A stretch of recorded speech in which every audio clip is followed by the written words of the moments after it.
Prison food in ADX Florence, meals in the world's harshest prison. Don't miss out on more true crime stories. Hit subscribe, like, share, and join the conversation in the comments. The smell hit first, something rotten like old eggs and burnt plastic. The tray slid through the narrow food slot of cell 213 at ADX Florence, America's most feared prison.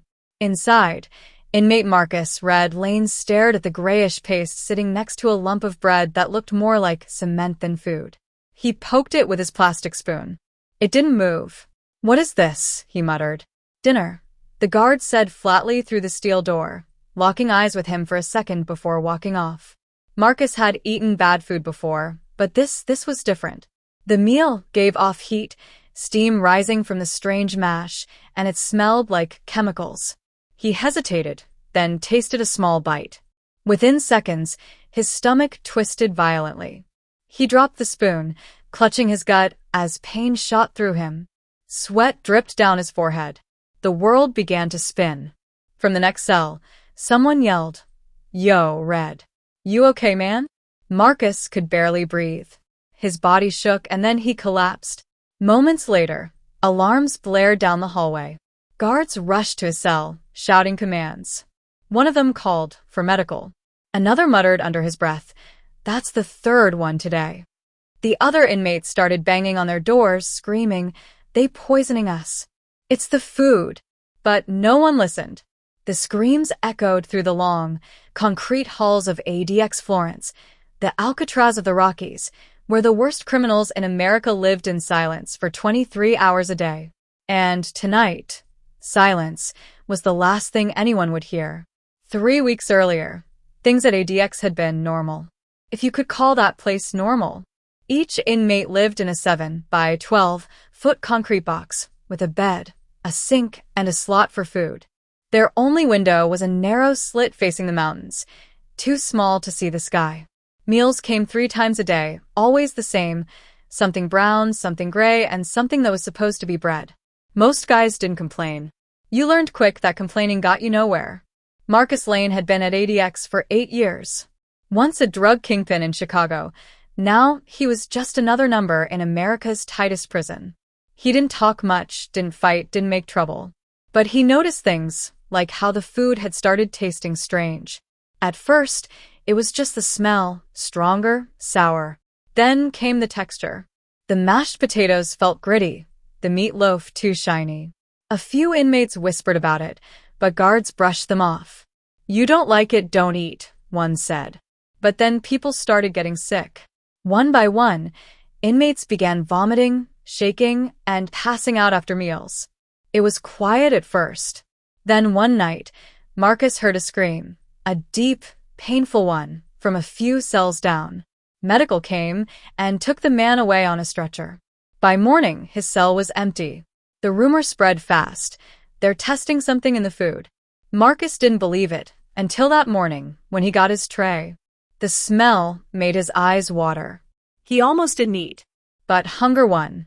Now, lying on the floor of his cell, his vision fading, Marcus heard the sound of boots running, radio shouting, and then silence. The last thing he saw before he blacked out was a shadow standing at his door, a tall man in a white coat holding a clipboard. And he whispered, "The experiment worked." Marcus froze, staring at the tray. The sound was faint but real, like air slowly leaking from a balloon. The gray paste on the metal plate rippled, tiny bubbles forming on the surface. His heart started pounding. He backed away, pressing himself against the cold, concrete wall. "Torres," he hissed. "You hear that?" "I told you, man," Torres whispered back from the next cell. "Don't touch it. That food ain't right. They say it got something inside it, something that moves." Marcus stared as one of the bubbles popped and a small black speck wriggled out. It looked like ash but moved on its own, twisting and sliding across the tray like it was alive. His stomach turned. "What is that?" he whispered.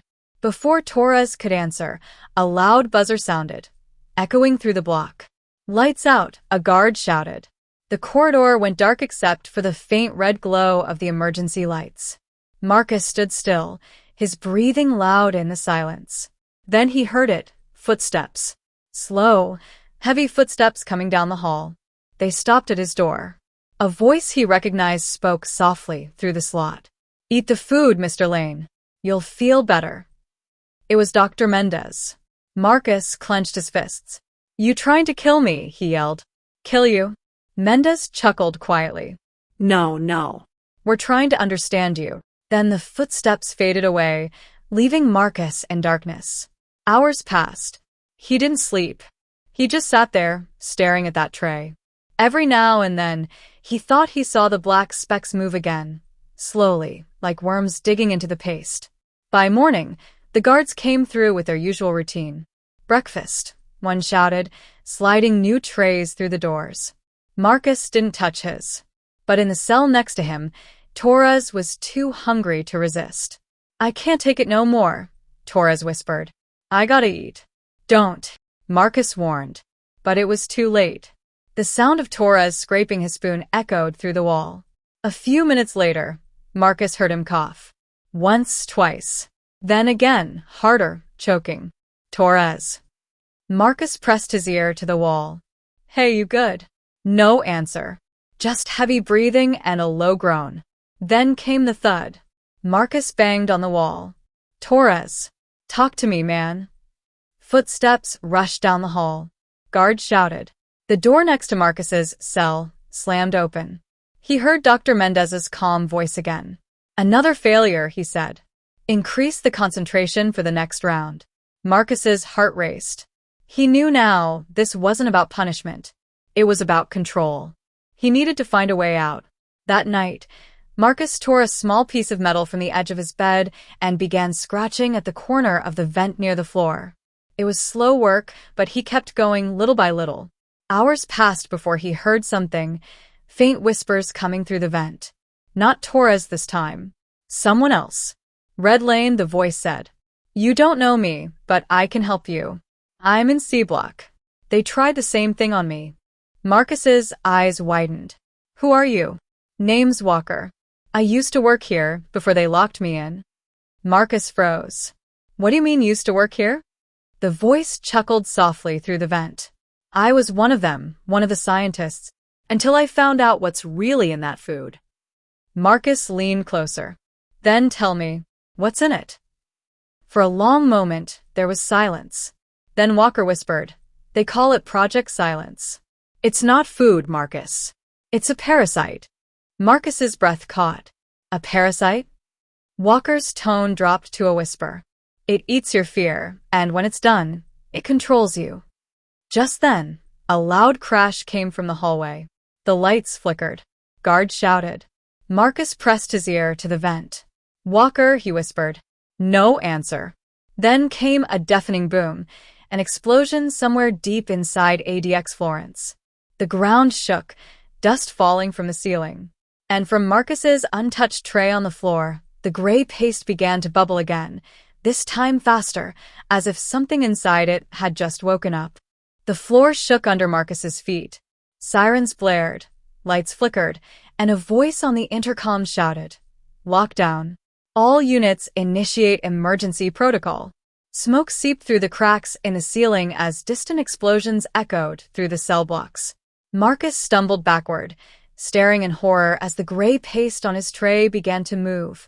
Really move. The black specks inside it multiplied, wriggling together until they formed a dark, shifting mass. It slid across the tray like a living shadow, pulsing and expanding. "Walker," Marcus shouted through the vent. "What's happening?" No answer. Only the sound of static from the intercom and the far-off screams of other inmates. Then the thing on the tray twitched. Tiny threads stretched out like fingers, creeping toward the floor. Marcus kicked the tray away, and it hit the wall with a wet slap, splattering the substance everywhere. The black slime hissed when it touched the concrete, burning small holes into it. "God," he gasped. From the next cell over, a voice screamed, a deep, panicked cry that cut through the alarms. "It's in me! It's in me!" Marcus banged on the wall. "Torres, you alive?" But the voice that answered wasn't Torres anymore. It was something else, distorted, heavy, and inhuman. "We're hungry," it whispered. Marcus backed away, his pulse racing. Suddenly, the door to his cell clicked. Once. Twice. Then it slid open. That never happened. The locks at ADX Florence never failed. He hesitated only a second before running. The hallway was chaos. Smoke filled the air. Alarms screamed. Bodies, guards, and inmates alike lay on the floor. Some twitched, others didn't move at all. Red emergency lights flashed, making everything look soaked in blood. Marcus kept moving, ducking low, coughing from the thick smoke. He turned a corner and nearly tripped over something. Dr. Mendez. The doctor's white coat was burned, his face pale. He was still clutching his clipboard. Marcus grabbed him by the collar. "What did you do?" Mendez looked up weakly, eyes glassy. "We lost control," he croaked. "It was supposed to calm them." "Calm them? You created monsters." Marcus shouted. Mendez coughed, blood on his lips. "Not monsters," he whispered. "Hosts." Then his body jerked once, and went still. Marcus looked down in horror as something black and liquid began seeping from the doctor's mouth. It slithered across the floor toward Marcus's shoes. He jumped back and ran. The deeper he went into the corridor, the louder the screams became. Prisoners were breaking out of their cells, but they weren't running, they were changing. Their skin was turning dark and cracked, eyes glowing faintly under the red lights. Whatever had been in the food was now alive inside them. Marcus reached a heavy door marked Exit, Security Wing. He slammed his shoulder into it until it burst open. Cold night air hit his face for the first time in years. The outer yard was covered in debris, flames, overturned vehicles, and fleeing guards. He sprinted across the yard toward the outer fence, his lungs burning. Behind him, something moved fast.